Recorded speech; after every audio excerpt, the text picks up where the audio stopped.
Hi everybody, today we will talk about how to fix Microsoft To-Do app.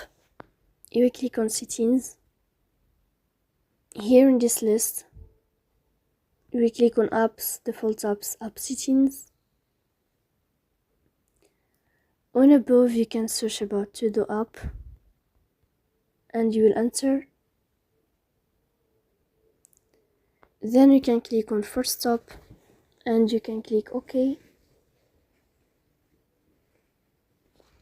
After that you will enter to first stop, then you can click on storage here. After that you can click on clear cache.